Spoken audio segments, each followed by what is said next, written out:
Hello বন্ধুরা, আজকে আমি রান্না করবো তো দুকা রাঁধতে যা যা লাগে সেটাগুলো দেখাইতাছি আপনার। এন জল, তারপর হচ্ছে ময়দা, তেলের বোতল আর হচ্ছে লবণ, এই সবগুলা দিয়ে আজকে আমি দুকা বানাই কেমন এটাই দিই।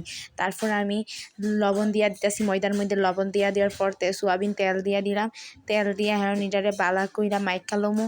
তো বালা কইরা অনেকক্ষণ ধরে মাইকা লইতাছি, এটারে অনেক সুন্দর ডিকা মাইকা লইবেন, নাইলে কিন্তু দুকাটা ভালো হইতো না। তো সুন্দর করে অনেকক্ষণ ধরে মাইকা লইতাছি, তো দেখতেছি এমন হইছে মাহারা। তারপর আবার জল দিয়া দিছি, গুলাটা এরকম হইতাছে।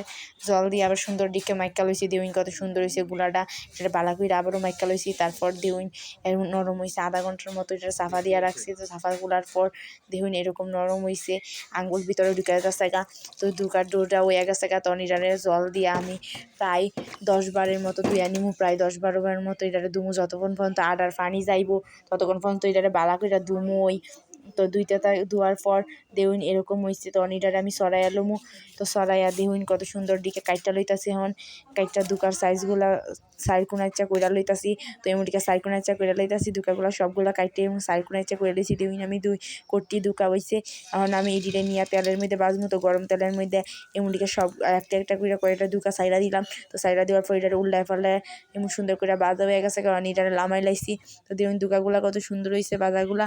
তো এখন এই দুকাগুলা দিয়া তরকারির মধ্যে দোকা, তারপর হচ্ছে মশলা, টমেটো চাটনি, এটা হচ্ছে টমেটো কেচাপ করে রাখছি, আর হচ্ছে হলুদ মরিচ লবণ সবগুলো গুইলা রাখছি। আর আলু, কাঁচা লঙ্কা, টমেটো, 5 সোমবারি, তারপরে আদা বাটা, জিরা বাটা, এই সব কিছু লাগবে দুকা রান্না করতে আমার আজকে। তো কড়াইয়ের মধ্যে আমি তেজপাতা, সোমবারি সব কিছু দিয়া দিছি, আদা বাটা দিয়া দিছি। তো দিয়ে ভালো করে লাড়া দিয়ে দিছি, আর টমেটো কেচাপটা দিয়া দিছি, তারপর হচ্ছে আলু, কাঁচা লঙ্কা দিয়া দিছি। দিয়া এখন ভালো করে এটারে লাইড়া নিতেছি, মশলাটা ওর দিয়া দিছি। দিয়া এখন এটারে সুন্দর করে কষায় নিছি। কষায় নেওয়ার পর এটার মধ্যে টমেটো দিয়া দিছি। তো টমেটো দেওয়ার পর আলু দেওয়ার পর সুন্দর দিকে এটার কষায় নিছি। কষায় নেওয়ার পর এখন এটার মধ্যে দুকাটা সাইডা দিছি, বাজা রাখা দুকাটা সাইডা দেওয়ার পর এটার মধ্যে এখন জল দিয়া দিতেছি। মশলা দিয়ে আমার কষানি শেষ। তো জল দেওয়ার পর এটার মধ্যে জিরা বাটা দিয়া দিছি। তো জিরা বাটা দেওয়ার পর ভালো করে জাল দিয়া তরকারিটা নিয়ে লামায়া নামু। তো আমার ভিডিওটা ভালো লাগলে অবশ্যই লাইক দিবেন, আর আমার চ্যানেলটা সাবস্ক্রাইব করে দিবেন। দেখবেন কত সুন্দর তরকারিটা আমার রয়ে গেছে, খাইতেও খুব মজা লাগছে। আপনার মধ্যে একদিন বানায় খাইবাইন।